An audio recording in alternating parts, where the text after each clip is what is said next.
audio. He said, yeah, until the crowd starts cheering and ground you out. Yeah, all right, we're back in the top of the third with Cooper Pickett leading off. Littleton winds and fires curveball in for, looks like an outside ball. Yep. So Cooper Pickett's been our starting catcher all year, and he's come into that position following Dylan Champagne, who got hurt, who was our starting catcher, who was a D1 commit. And bro, I can't tell you the job Pickett's done behind the plate and at the bat. Yeah, absolutely. He went on that one. Wasn't even, it's a 2-0 pitch. You'd like to see him look for that one pitch that's perfect, but it was a little high, but he had a little check swing at it. Anxious check swing. Yep. 3-1. Hopefully the feed's back. I'm looking at it. If it's a little jittery, that's the best we could do. Yep. Yeah, we're still having some Wi-Fi issues. We're not sure what's going on. There's a call, strike 2 for Cooper Pickett. 3 balls, 2 strikes. First time that Littleton has been to a full count. And there's a foul ball, fouled away over to the right side. Good 6-pitch at bat for Pickett. But AJ's right next to us, but I'm going to share the story because I think it's really impactful. I think it's really he takes a 3-2 curveball, strike 3 over the outside corner for out number 1, bringing up Maddox Woodward. And I was talking with AJ about how well he was doing in his batting average, and he said, Todd, he said, you just don't know how down he was when they were at that tournament in Covington. He said that, I think he was batting around 212 and just couldn't hit the ball, couldn't do this, and it just really down on your luck. And, that's like going back to the whole pouting. It's a 1-1 count on Woodward. And, but it just goes to show when you put the work in baseball, man, you can't stay negative. You got to stay positive. You got to attack. And he played hard-nosed defense until his bat came alive. And now he's batting around 350 or plus. So, baseball's a crazy game. You just can't give up on it. Call strike 3 over the outside corner to a Maddox Woodward. So 2 strikeouts here in the top of the third for Barbe and Littleton. It's going to bring up the leadoff hitter, Eli Freeman. If Littleton's working that curveball on the outside corner for our right-hand hitters and he's locating it, it's going to be hard to hit. Yep. He's locking our hitters up, but, that's a great pitch. And you've got to be able to go to right field with that. There it is again, and that must have stayed out. 1 ball, no strikes. He's only going to throw it on the third strike.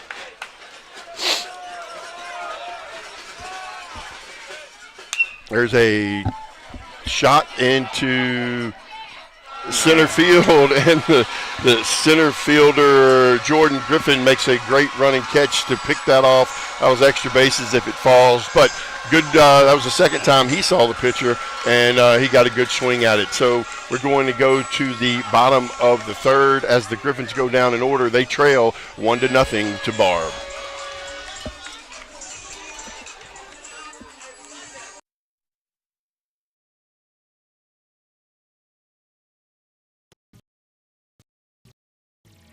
B.T. Chapman and A.J. Pickett with Advantage Therapy are honored and excited to team up with Duchtown High School's athletics. At Advantage Therapy, we are dedicated to helping our patients regain the highest possible functional status through one-on-one.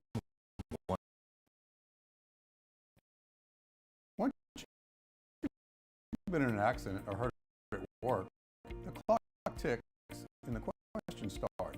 Time is precious, but now you're facing transportation issues, medical bills, and the financing work. What do? Where can you turn for a law firm? Let us guide you through the process. With the Todd Law Firm, your claim will receive the personal attention of an call the Todd Law Firm now. Oh, you gotta call Todd. Strike 1 from Casey Johnson over the outside corner of left-hander number 5, Miles Ledoux.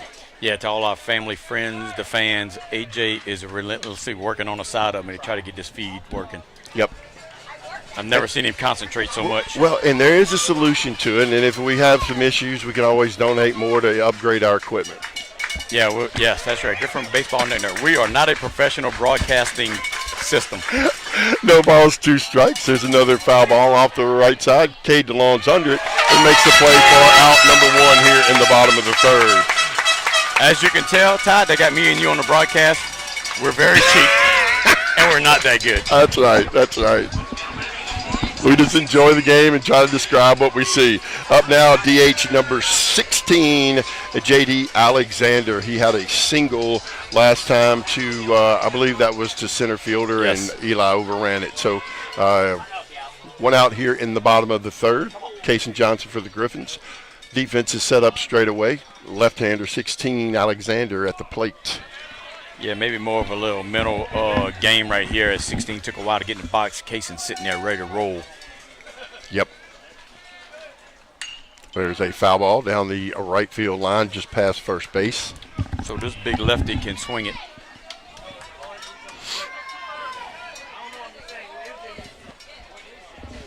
About to go down to 1 camera. Just do this camera right here.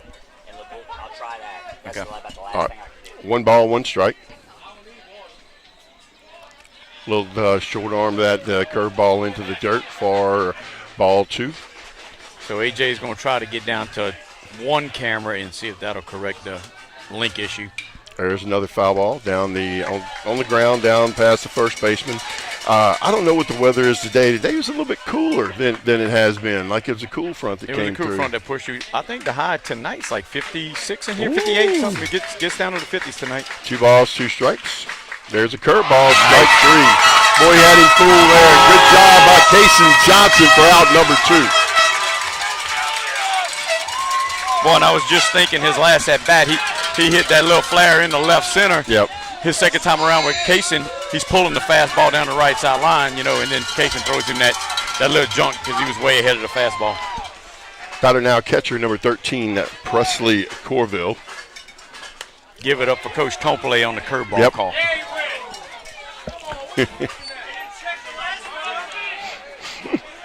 1 ball, no strike. That's Crowd's upset with the swing. I didn't see the Yep. Cooper checked him at first, and he said no. 2 balls, no strikes. The crowd is starting to chat back at each other. We were arguing the call, and the lady on the other side said it was outside. Oh, 2 balls, 1 strike, and of course she knows. Absolutely. I ain't arguing with her. But so far it's been good. Both fans have been Yep. respectful, and it's been a great atmosphere. He is firing it. 3-1.